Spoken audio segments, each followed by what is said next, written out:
Hello there, welcome to our podcast. This week we're talking about self-esteem. So people have good self-esteem, people have terrible self-esteem, and I want to talk to you this week about why it's important for you to own your own self-esteem. People quite often think that having good self-esteem is only reserved for really arrogant people or people that are big-headed. People think that it's a selfish thing and that people that have got good self-esteem are quite show-offy. Do you agree with me, Andrew? Yes. By the way, hi, everyone. Yes, I do. Self-esteem's a really interesting sort of phenomena in that it's got a lot of myths and legends attached to it. And certainly it's associated with many that they are arrogant if they have good self-esteem, etc. And that's not the case at all. I think it's actually the opposite. The people that shout the loudest and the most arrogant and show offy, I think quite often have the lowest self-esteem and they just have to compensate more. Oh yes, I definitely agree with that. It's a way of covering up and yeah. But I also think that, you know, even in therapy, a lot of people, there's a big belief that people who've got low self-esteem, that it's a symptom of having poor mental health. And I don't agree with that either. I think that for a lot of people, having low self-esteem is a cause of their poor mental health. I don't think it's a symptom. I think it's a cause. A lot of people start off with low self-esteem and then that builds to create anxiety and other problems as well further down the line. Yes, and I suppose confirmation bias comes in there to help maintain it, which then just sort of spirals down. So where would you say that low self-esteem comes from, if it comes from anywhere? I think what I think and what my clients tell me are quite a different story here, but a lot of the common things that I hear is that it's because of something that's happened in their past. So particularly if I work with people that have been in a bad relationship, for example, or were bullied at school, lots of people put their low self-esteem down to something that's happened in their past. A lot of people think that it's just a fixed part of who they are or a fixed part of their personality, that there's nothing that they can do about it. And I don't agree with that either, because if you ask people how their self-esteem was on their birthday while they were on holiday in their ideal location by the sea with a cocktail in their hands, they probably say they felt quite good that day. So I don't think self-esteem is as fixed as people believe it is. I think it's quite changeable, actually. And I also think if you can learn to manage your own self-esteem, you can keep it more stable, because I think all too often, particularly in Western society, actually, we rely too heavily on other people or other things to make us feel good about ourselves. So whether that's the love of your life, your family, your friends, what car you drive, how much money you've got in the bank, what clothes you wear, shoes you've got, I think all too often we rely on those types of things to determine how we feel about ourselves. Yeah, I agree with you. The fact, you mentioned nice thing, you've been on holiday, you feel better. And so actually, self-esteem is basically the way that you feel at the moment, because that is the way you feel. I mean, again, if you think back to a nice situation, you have a smile on your face and you feel good about it. And if somebody says to you then, well, where's your self-esteem now? You probably say on a scale of 1 to 10, oh, it's 7 or 8. But if you feel something that you didn't like and you're remembering that, then your sort of self-esteem on a scale of 1 to 10, you might say it's 4 or 5. And so it fluctuates, it goes up and down. So I definitely think it's a function of the present. And so you can change it, because if you think about it, if it is predominantly to do with what happened in the past and it's sort of fixed in that sense, then you can't do anything about it. You know? Well, and also if you are looking to things outside of yourself to determine how you feel, if you're looking at the weather today to decide whether you feel happy or sad or whatever feeling you've got, you have absolutely no control over the weather or what other people say or think, or many of those things you have very little control over. So you're going to feel quite out of control about how you feel as well. Mm-hmm. And I think you've just said about self-esteem, about being how you feel about yourself, but I think it's also about how you think about yourself, how you talk to yourself, and the beliefs you have about yourself. And I always kind of imagine it to be that little voice that's ticking away inside your head, and whether it's a little angel on your shoulder that's saying, you know, does your voice, when it's talking about you, say nice things? Is it kind? Is it helpful? Does it spur you on and, you know, make you feel determined and in control? Or actually, is it this little devil on your shoulder that just gives you a really hard time, that's actually quite mean and nasty and unkind and really unhelpful, and just making you feel not very good about yourself? And I think for a huge amount of people, for the vast majority of the time, it's this little devil on their shoulder that says not very nice things. And I think if we can't be our own best friend, then we're in trouble, really, because the only thing that's guaranteed in life is we're the only person that's going to be there for ourselves from the start to the end. So we really have to learn to be our own best friend and be nice to ourselves. And yet I actually don't think that that's the common thing. No, I mean, I like the idea of this little devil sitting on your shoulder talking to you. I like that, with the horns and the tail, telling you you can't do that, you're rubbish, you're terrible. But yes, I've come across that with many clients. I mean, I've done that myself. We've all done it, and saying that, and it might be worth just sort of thinking what the definition of self-esteem is, because most people sort of have an idea of what self-esteem is, but might not really know that it's basically it's that a person's sense of their overall worth or value, how they see themselves, how they measure themselves. So it's quite judgmental. It's a very judgmental faculty that we have. Yeah. But the good thing is that it's basically just thoughts. And as we've talked about many times, you can change the way you think. Well, and thoughts, just because you think something doesn't make it real or true either. No, that's right. But the problem with these with self-esteem is it can become, or it has a real effect on the way we are. So, for instance, a lot of self-help books and the like say, you know, believe in yourself and you can do anything you like. You know, well, in one respect that's true, but in a sort of complete and whole respect, it's not true, because if you believe you can fly and you start and take a running jump off the roof, then you're more than likely to not be able to fly, and so you can't do everything. But what it might allow you to do, and what will allow you to do, is to go along the process to maybe learning how to fly in a plane. Or maybe the Wright brothers in, what was it, 1903 or whenever, they a long time ago. Yeah, and I mean, it was even before I was born, and they studied things like that and came up with the plane and so on. But I think that if you believe you can do some things, then you will find a way, or it might something like that. But definitely, if you believe you can't do something, then more than likely 99% of the time you can't, because you don't think you can do it. And that's a product. Yeah, you wouldn't bother trying as well. Like, if you just think, I can't do that, it's too hard, you wouldn't even bother putting in the effort in the first place, would you? No.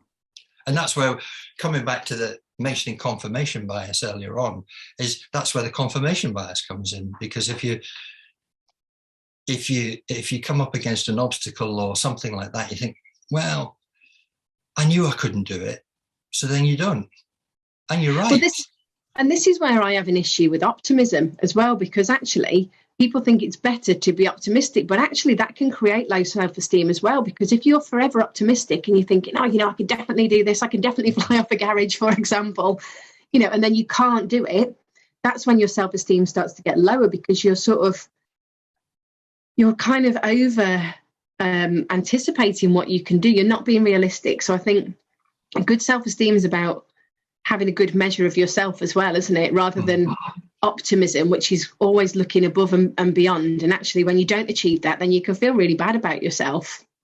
Yeah, and it has this, as you say, a measure yourself. If you have a good self-awareness, then that enables you to work on the things that perhaps you're not so good at, but you also have to work on the things that you are good at. Yeah. Maybe it's a digression, but I think it was Harvard University did a study into self-awareness with a lot of their students. I think it was a really big study. It's about 10,000 people. I'm sure I've got this wrong, but the idea is right. Of people who thought they were self-aware, and about 90% of the people that thought they were self-aware weren't actually self-aware. They just had a fixed idea. Because again, self-awareness is often taken just at face value as being something about a slightly positive thing, knowing something about you. But most of the time, I think people that think they're self-aware do it from a negative viewpoint. No, I can't do that. I know I can't do that. I'm no good at running. I'm no good at maths. I'm no good at, and that builds into the self-esteem. So yeah, I agree. And in terms of self-awareness, not self-awareness, self-esteem, I like to sort of talk about what somebody with good self-esteem looks like, because I think, again, quite often, the idea of having good self-esteem makes people feel really uncomfortable. When I'm working with clients that have got low self-esteem, they almost don't want to have high self-esteem because they think it'll make them quite loud and show-offy and people won't like them. But that's not what it's about at all, is it? You know, having good self-esteem means that you don't have to rely on what other people say or think, that you can be self-appraising, that you can look to yourself, that you don't have to compare yourself to others,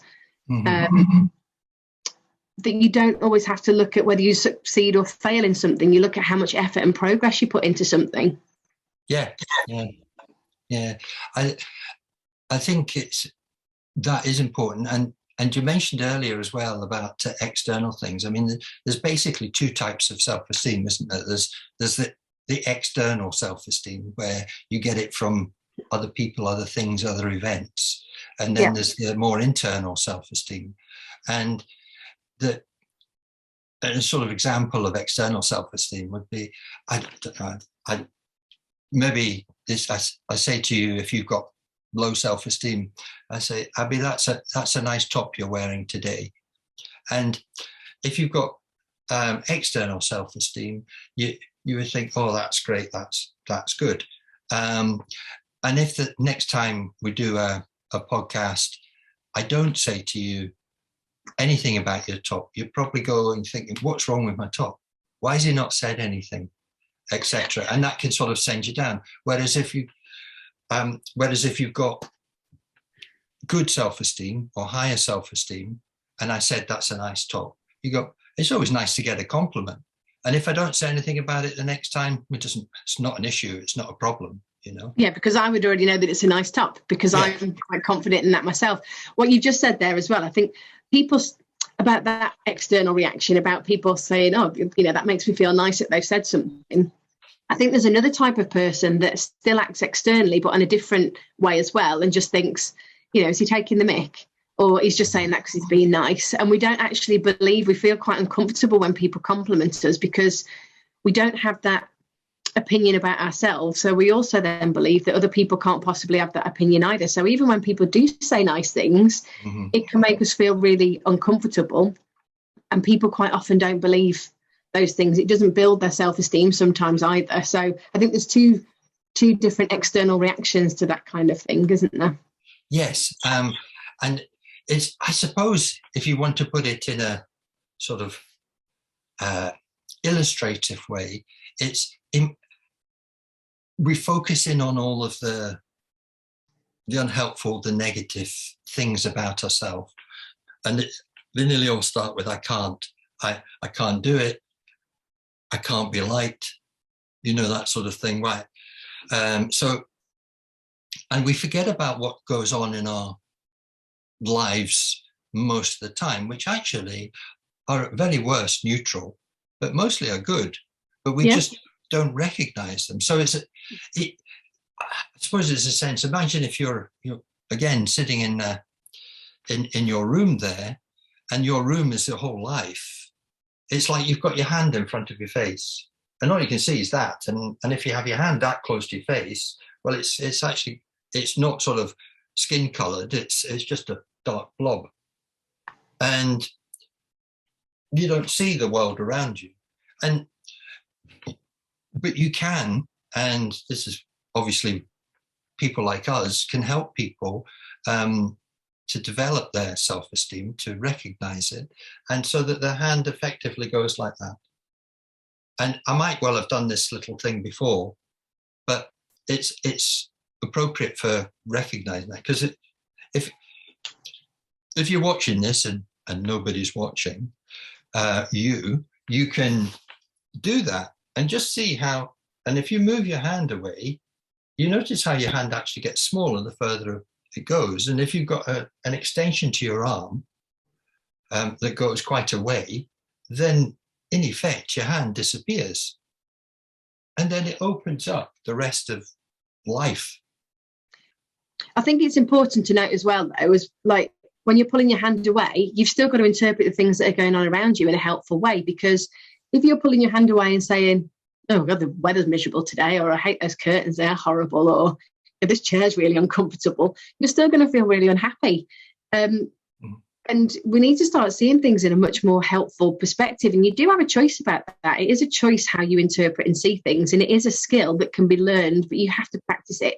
So we are very well practiced and well tuned into all the things that are going wrong in our day, what we're not very good at, what we don't like about ourselves, what we can't do, what we haven't done. And actually what we need to start looking at is looking for all the little positives in our day. And I'm not talking about the big things like getting a degree or learning to drive, because they're so few and far between that actually we need to make, as Tesco says, every little count, every little helps. So whether that's meeting up with your friend for a cup of coffee, paying a bill that you've been putting off, sending a letter that you've forgotten about, anything, any tiny little thing, we need to start looking for those things in our day and feeling good about them and recognizing why they're a positive thing, because the more positive things you see in your day, the better you'll feel about yourself and the happier you'll feel. But it is something that you have to practice, because you are so well practiced at looking for the things that are going wrong. It actually takes a couple of weeks and being really persistent to start noticing those little positives in your day. And the more you do it, I think the easier it gets, and the more positives you see. And the more positives you see, the happier and the better you feel about it. So that's just a bit of something that you can practice. It is a skill that anybody can learn, but you do need to be quite persistent and put in some practice to looking for the things that are going well. And people with low self-esteem actually really struggle to do this to start with. I don't know if you find that, Andrew. Yes, it's difficult. I have a thing where I get people to make a list of all of those types of things that you mentioned there, all the little things, pay a bill, meet with a friend, or just walk along the road and the flowers growing up, that sort of thing, which they probably wouldn't think as a positive or anything like that. And a list of 10 things.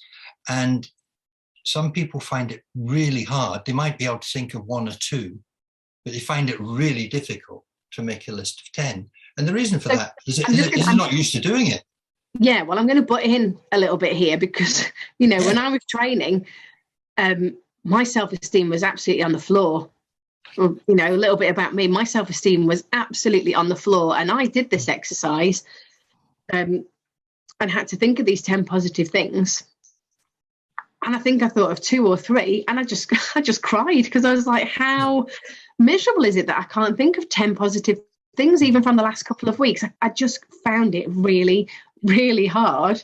And it made me quite miserable that I couldn't think of anything positive in my life. And then actually, once I started getting into the swing of it, and I got, 3 or 4 things, and then actually I could see a couple more things. And once I started getting into the swing of it, it suddenly became really easy. And I know that my self-esteem is in a great place now, and the same with my clients and with yours, because we both practice the same thing there. Yeah. But it is something that you've got to practice, and for people with really low self-esteem, you have to persevere with it a little bit, but it does get easier, I promise. Yeah, and that's right, and that's you then doing that with you, because the other thing that comes along with that is that it's starting to become aware of the language we use to ourselves. Mentioned earlier, you know, if you say you can't, then you feel you can't. Now, just a little example of that is sometimes I use with clients to tell a story. I won't go into the story, but it involves people looking at what went right in something and what went wrong in something. But I never use the word wrong. I say, look what went right and what could be done better.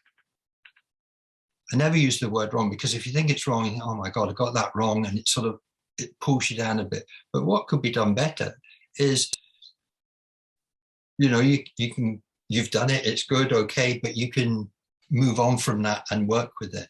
So the language we use in this sort of little devil talk, in fact, actually, if you talk back to that devil, you tell that devil to push off or get lost, or actually whatever words you want to use.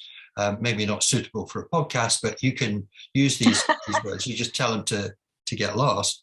Do one, yeah. Yeah, and